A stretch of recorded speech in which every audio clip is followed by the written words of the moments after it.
तो आइए इस कहानी को शुरुआत करते हैं। हमारे यहाँ उस ज़माने में ऐसी बड़ी हवेलियों को वाड़ा कहा जाता था, जिसमें अंदर एक आंगन होता था। आसपास 10-12 बड़े बड़े कमरे होते थे और जहाँ 3-4 परिवार एक साथ रहते थे। मैं काफ़ी देर से गहरी सांस लेते हुए उस वाड़े के सामने खड़ा था। वाड़े का दरवाज़ा बंद था और मैं ये सोच रहा था कि क्या यहाँ कोई रहता भी है, क्योंकि वहाँ आसपास कुछ भी नहीं था। बाहर के सारे पेड़ सूखे पड़े थे, ज़मीन बंजर और घास सूखी थी, मानो सालों से वहाँ कोई रहता ना हो। छत पर कुछ कौवे बैठे थे और उनकी काय काय की आवाज़ के सिवा वहाँ दूसरी कोई आवाज़ नहीं थी। मैंने मन ही मन में सोचा कि मैं जिसे ढूंढ रहा हूँ, क्या ये वही मकान है, क्या ये वही वाड़ा है। काफ़ी देर सूटकेस पकड़े रहने के कारण मेरा हाथ दर्द करने लगा था। मैंने अपने हाथ का सूटकेस नीचे रखा और वाड़े के दरवाजे के पास चला गया। हल्के से दरवाजे की कुंडी बजाई और लगा जैसे मेरे आसपास का वातावरण एकदम से बदल गया है। लगा जैसे सब कुछ एकदम से शांत हो गया है। अंदर से मुझे कदमों की आहट सुनाई दे रही थी, दरवाजे तक चलकर आती कदमों की आवाज। मैं काफी देर तक उस दरवाजे को देखता रहा, एकटक, और मैंने पाया जैसे उस दरवाजे ने मेरी नजर को जकड़ रखा हो। तभी मुझे कहीं से एक बच्चे की रोने की आवाज सुनाई देने लगी। वहां का वातावरण इतना रहस्यमय हो गया था कि मैं बस खड़ा था। सांस जैसे अटक सी गई थी, मुझसे एक शब्द भी बोला नहीं जा रहा था। और तभी एक हाथ मेरे कंधे पर मुझे महसूस हुआ। पता नहीं क्यों पर मेरा शरीर थरथराने लगा था। मैंने देखा कि मेरे कंधे पर एक सड़ा गला जला हुआ सा हाथ था। उसके स्पर्श से मेरा शरीर कांप रहा था। मेरे कानों पर एक आवाज पड़ी, महाशय, ओ महाशय, होश में आइए। कोई मेरे कंधे को पकड़कर हिला रहा था। मैं एकदम से उस भ्रम से बाहर आ गया और आश्चर्य से अपने चारों ओर देखने लगा, जैसे किसी ने मुझे नींद से जगाया हो। अरे कब से आवाज दे रहा हूं आपको, लेकिन आप हो कि सुन ही नहीं रहे। मैंने कोई जवाब नहीं दिया। मैं अब भी उस भ्रम के बारे में सोच रहा था। चलिए, मैं आपको ही ढूंढ रहा था। सरकारी बस स्थानक तक आपको ढूंढकर वापस आया हूं। सूटकेस को देखकर समझ गया कि आप ही वो महाशय होंगे जिन्हें ढूंढने मुझे मालिक काशी जी ने भेजा है। उसकी बातें सुनकर मैं पूरा होश में आ गया और उस तरफ देखने लगा, जो कि मुझे लगा था कि यही काशी जी का वाड़ा है। उसने मेरा सूटकेस सर पर उठाते हुए कहा, अच्छा हुआ दरवाजा नहीं खुला, वरना मुझे सिर्फ ये सूटकेस ले जाना पड़ता। आइए मेरे पीछे। वैसे आपको बता दूं, मैं काशी जी के यहाँ नौकर हूँ और मेरा नाम गोपाल है। मैं चुपचाप उनके पीछे पीछे चलने लगा, पर मैंने न जाने कितनी बार मुड़कर उस वाड़े को देखा होगा। मैं बस उसे देखते जा रहा था जब तक कि वो वाड़ा मेरी नज़र से ओझल नहीं हुआ। फिर हम कुछ संकरी गलियारों से गुजरते हुए एक खुले मैदान में चले गए। वो आदमी पूरे रास्ते गांव के बारे में, वहां के लोगों के बारे में बड़बड़ा रहा था। अचानक उसके दिमाग में क्या आया पता नहीं, उसने मुझे एकदम से रोका। जी, कहीं आपने उस दरवाजे की कुंडी तो नहीं बजाई ना? मैं भी उसके अचानक आए इस सवाल से कुछ पल के लिए सोच में पड़ गया और थोड़ा हड़बड़ा कर कहा, जी मुझे याद नहीं। और सच में मुझे याद नहीं आ रहा था कि मैंने कुंडी बजाई थी या नहीं। उसने आगे चलते हुए कहा, अच्छा चलो ठीक है, शायद नहीं बजाई होगी, बजाई होती तो शायद आप मिलते भी नहीं। उसके बार बार ऐसा कहने पर मैंने पूछा, क्या बात है, तुम बार बार ऐसा क्यों बोल रहे हो कि अगर मैंने कुंडी बजाई होती तो मैं नहीं मिलता? उसने बड़े शांति से कहा, अरे साहब, आप उस वाड़े के बारे में नहीं जानते। वो वाड़ा सालों से वहीं खड़ा है। कहते हैं कि वाड़े के अंदर खजाना है, बहुत कीमती खजाना, जो किसी को नहीं पता कि कहाँ है। तुम्हें तो पता है ना, तो तुम क्यों नहीं ढूंढते? अरे साहब, ऐसा नहीं है जैसा आप सोच रहे हो। वहां जाने की कुछ शर्तें हैं, और मजे की बात यह है कि वो शर्तें भी किसी को पता नहीं। मैंने फिर उससे उल्टा सवाल किया, कैसी शर्तें? अरे अभी तो मैंने कहा किसी को नहीं पता, तो मुझे कैसे पता होंगी? अरे तो उस वाड़े को तोड़ दो, जमीन में खुदाई कर देखो, इसमें इतनी बड़ी बात क्या है? एक दिन में वो खजाना मिल जाएगा। गोपाल ने मुस्कुराकर मेरी ओर देखते हुए कहा, यही तो बात है कि वो वाड़ा आज भी वही खड़ा है, जाने कितने सालों से। मैं खुद उसे बचपन से देखता आ रहा हूं, और जहां तक मुझे पता है उसकी एक शर्त है जो सबको पता है कि अगर वाड़े को तोड़ा गया तो खजाना नष्ट हो जाएगा, किसी को कुछ नहीं मिलेगा। खजाने को पाने की कुछ शर्तें हैं जिन्हें पूरा करने पर ही वो खजाना मिलेगा। लेकिन दुख की बात यह है कि अब कोई उन्हें ठीक से जानता नहीं, बस यहां वहां की बातें करते रहते हैं। इसलिए तो लोग वहां जाने से डरते हैं। कहते हैं कि कोई अगर अकेले उस वाड़े का दरवाजा खटखटाए तो वाड़ा अंदर से खुल जाता है, उसे अपने अंदर ले लेता है।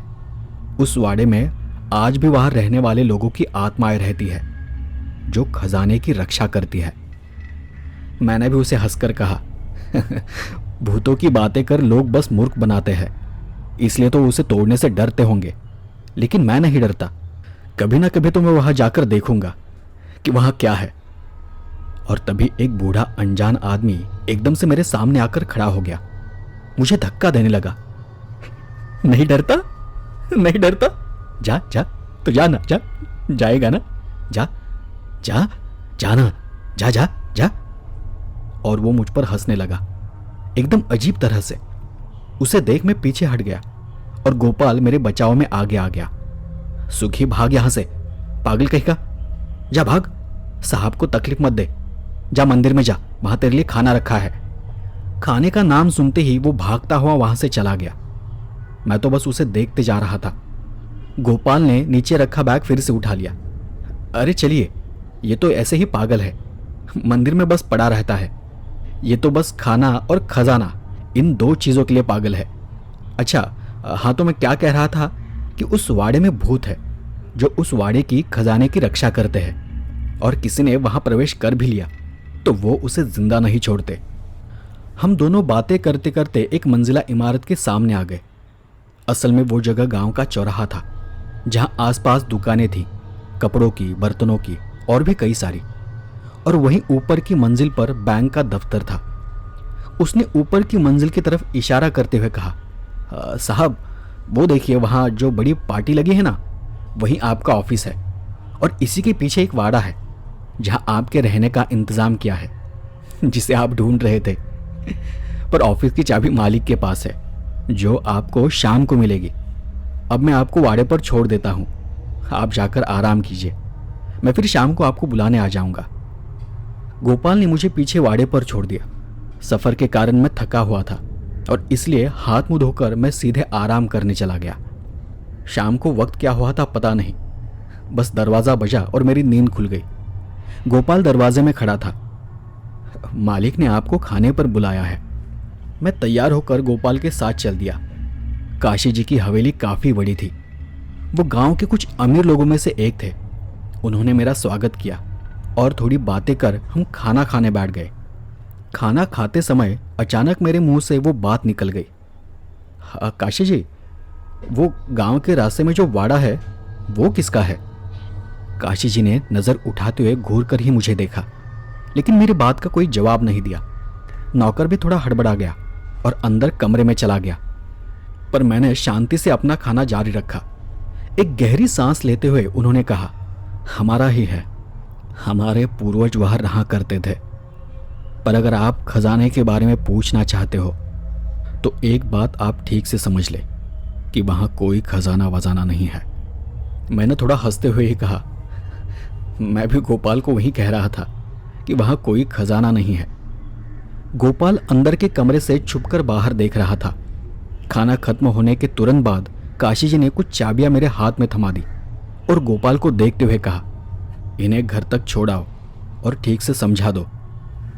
मुझे उनकी बात समझ नहीं आई कि उन्होंने ऐसा क्यों कहा, पर इतना बोलकर वो सीधे अंदर चले गए। शायद वो मेरी बात से नाराज थे।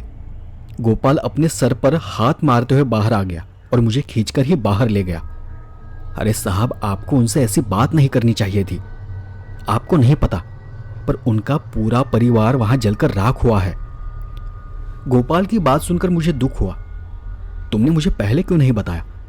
अपनी बात को संभालते हुए उसने कहा, अच्छा जाने दीजिए, बस इसके बाद कभी भी काशी जी के सामने उस वाड़े का नाम मत निकालिए। उस पर मैंने फिर वही सवाल किया, ठीक है, लेकिन क्या उन्हें वहां जाने की शर्तों के बारे में पता है? गोपाल ने पलट कर कहा, क्यों, आपको भी वहां जाना है? नहीं, बस ऐसे ही पूछ रहा हूं। अरे साहब, मुझे नहीं पता। तभी वो पागल आदमी फिर से मेरे सामने आ गया। जाएगा? जाना, जा जा जा जा। तुझे भी खजाना चाहिए होगा ना? जा जा जा। इस बार गोपाल ने उसे पीछे धकेल कर कहा, सुखी, क्यों बार बार हमें तंग कर रहा है? जा, भाग यहां से। तेरे लिए घर के बाहर खाना रखा है, जाकर खा ले। खाने का नाम सुनकर वो फिर से वहां से भाग गया। मैं अपने बाड़े पर आया और उस भूतिया वाड़े के बारे में सोचते हुए ही सो गया। दूसरे दिन मैंने दफ्तर खोला, सभी फाइलें वगैरह चेक की, गोपाल को साथ लेकर थोड़ी साफ सफाई भी की और उसी दोपहर मैं बैंक से कैश लाने जिला कार्यालय निकल गया। जिला कार्यालय से वापस आते आते मुझे शाम हो गई थी। सूरज डूब रहा था, पंछी अपने अपने घरों को वापस लौट रहे थे, परछाइयां धुंधली पड़ चुकी थी और चलते चलते एक आवाज ने मेरा ध्यान आकर्षित कर लिया। मैंने देखा कि सुखी उस पुराने वाड़े के पास बैठा कुछ खुदाई कर रहा था।